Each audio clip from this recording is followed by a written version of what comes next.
Hey guys, what is up? It's Dusty here and welcome back to another crypto video. You guys already know I am crazy excited about crypto, specifically right now about XRP.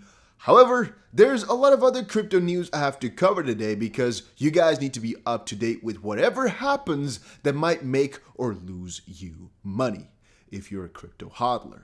Now, having said that, that kind of made me think, what is your main crypto hodl? Just put down below which crypto you have the most amount of money in. For me, it's a really difficult one because I'm not sure if it's actually Bitcoin or XRP. But whatever you have, put it in the comment section down below. And please, guys, do not put how much you have, just which crypto. I think that would be fun. If you put how much, you might become a little bit of a target, so don't do that.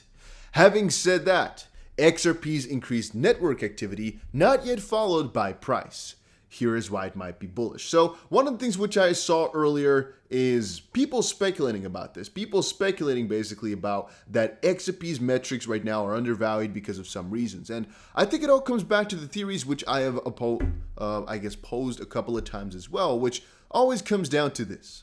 XRP as it currently stands is being valued in a way that, okay, they're being sued by the SEC. Okay, they have a good amount of utility. They're a good company for the future. The company, again, is being sued. Every kind of theory you could put right there is like, oh, yeah, they're good, but they're being sued. Oh, yeah, that's good, but they're being sued for it. Oh, yeah, that's good. But it all kind of relates back and comes back around.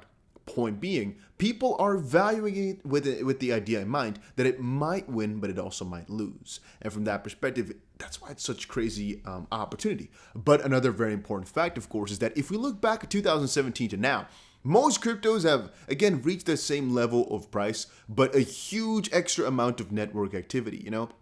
Because, of course, the use case increases and the amount of people who use it increase, whatever.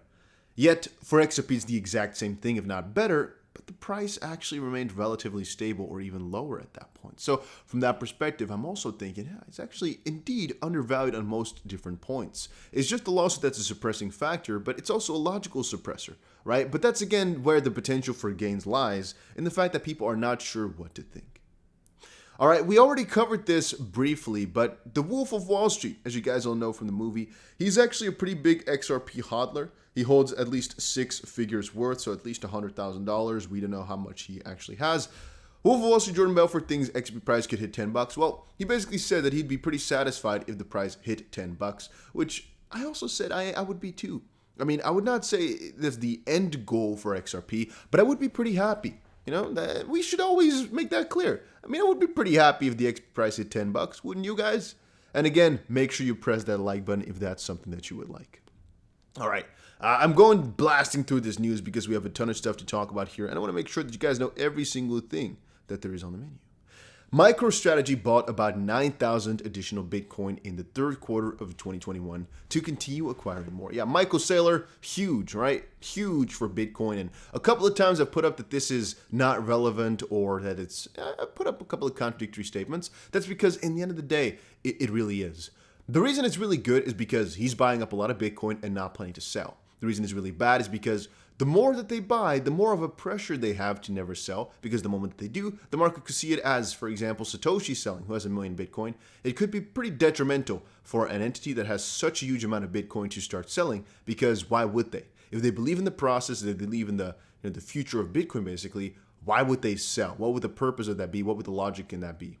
You know, the more I relate back to it, I'm like, yeah, I can see why my own logic there, suffices or makes sense. But also from a different perspective, right now MicroStrategy is so popular because there's no Bitcoin ETF. And with the recent addition of Bitcoin futures ETFs, I do wonder as well how long MicroStrategy will actually be useful for, as companies will just buy the ETF directly instead of buying the MicroStrategy stock. But then again, double and again right there. MicroStrategy is using mostly borrowed equity, so they're mostly putting up loans.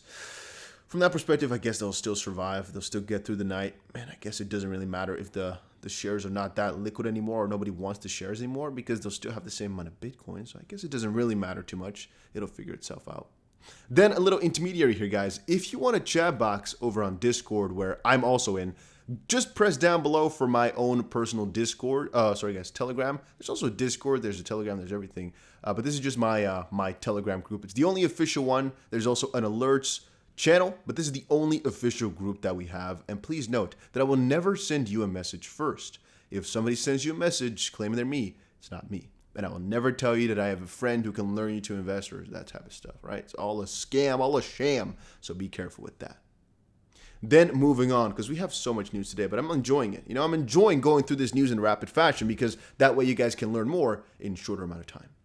I was gambling, says Jim Cramer on his Ethereum and Bitcoin buys. Now, let's also be honest here. Who in the crypto space here has actually made completely calculated choices to buy crypto? I'm going to be honest, my first crypto buys were not really calculated or really smart. I just bought. Now, Jim Cramer believes that the crypto market is full of greater fools as he compared his investment in the asset class to gambling. From a certain perspective, it is. From a certain perspective, it isn't. So I would say if you're basically buying really crazy coins or really hype-focused coins, like, for example, Shiba, you're playing a little bit of a risky game. Or if you're using platforms that I love, like, for example, Bybit, but you're going just a random direction with a lot of leverage, you might consider that as sort of, form of the G word as well. But I would see buying Bitcoin, for example, or buying XRP as some strategic, logical investment. So I definitely don't see it as gambling. Then again, it just depends on how far you want to reach, right? From a certain perspective, every single choice you ever make is gambling because you don't know if it's going to be the correct one or not. So it just depends on your definition because you never know the outcome of something, right? So yeah, that kind of depends, but you guys get it. You guys get it. You get what I'm trying to say. I mean, I can understand where he's coming from in the sense that, yeah, we don't know. There always has to be a greater fool, but that's the exact same thing with almost every single thing that has value. Gold, the exact same way. People say, oh yeah, but it needs to be gold needs to be mined. Gold has the actual value because it's backed by something, or because the governments have it, or gold because it's useful for this, that, this. Okay. But the actual value of gold, the actual value is still very low in terms of the actual, what you can do with it, for example, with the gold. It's only because there's a greater fool basically who'd want to pay more for that piece of idea. Same thing for diamonds, for example. It's really stupid that people pay so much for diamonds in actuality, right? Because diamonds themselves are not really that expensive. It's just a market manipulation to keep it scarce. But that's a story for another day. Let's move on. All right. Ethereum clocks new all-time high. Yeah, we already briefly talked about this in our previous video. I was pretty excited to see this. Ethereum clocks new all-time high of over $4,400 following Altair's successful activation.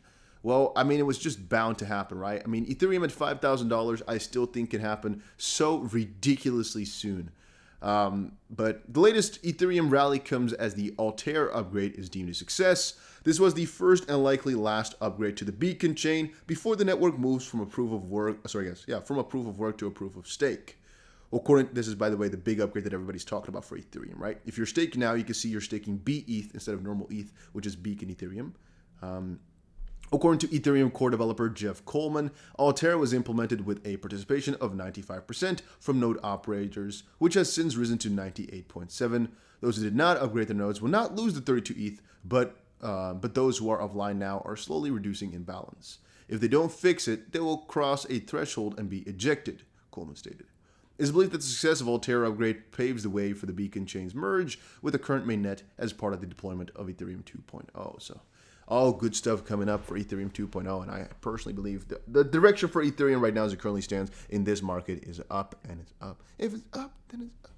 All right. I wanted to talk about price, but I don't think we really need to, all right? Crypto market is, again, I guess, if you really look at it, retesting some levels which we saw a couple of days ago in terms of entire market cap.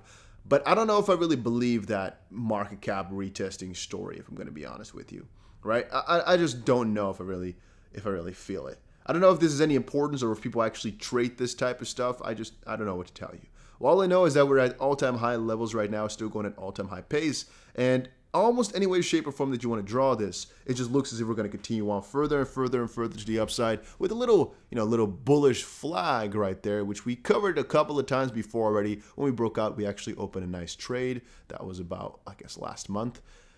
From here on forward, guys, I still think the upside is the most logical direction to go. Then users, I just saw this. I wanted to quickly share. Let me quickly put in a timestamp right there. Sometimes I mess up and the timestamp goes wrong and then my whole system messes up. Users unable to sell Squid Game token, clocking 45,000% gains. I will quickly tell you guys, no promotion this, right? Don't buy or sell, don't do anything. I don't want to be affiliated with this at all. However, I do provide the crypto news every single day, and so I have to. There's apparently a new token which is just pumping up like crazy. However, why are the founders not on LinkedIn? Beware. I was going to ape, close Telegram groups, no founders on LinkedIn, high risk, rating XXXX. It's just a project that's meant to make money for the founders and they'll sell out. It can't be another safe moon, but at the end of the day, it didn't do too well either. My point being, you're most likely going to eventually lose money if you kind of gamble on this one too much. But it can work for a little bit, right? It might make you a little bit of money, but yeah, the more money that you put in, the harder it's going to be to cash out, and the more, I don't know, I wouldn't trust this. Let's put it like that. Then again, it might make you a ton of money. You see whatever you're going to do. Personally, I'm not going to go for that one. And last but not least, we had a small update on the Ripple side of things, because of course we got to cover that every single day because that's my favorite coin. IoT. Well, Ripple, senior software engineer, machine learning, and some people are speculating that, again, Wrath of Kahneman here says, I think it's probably related to their AI announcement for RippleNet, learning liquidity flows. Let's see, right? All I can say is let us see. I hope I covered all the articles. I think so, though. Guys, there's a link down below for Bybit. Make sure you check it out. Right now, you get yourself $3,500 worth of bonuses. Plus, you're going to get 25 bucks for free from me if you deposit something. And you also get another 1,010 if you follow the rules right here with this bit stuff. So just check it out. There's like $4,500 worth of bonus that you can get. Again, plus 25 bucks that you get from the DSTPC. And I'll see you guys again in another crypto video later today.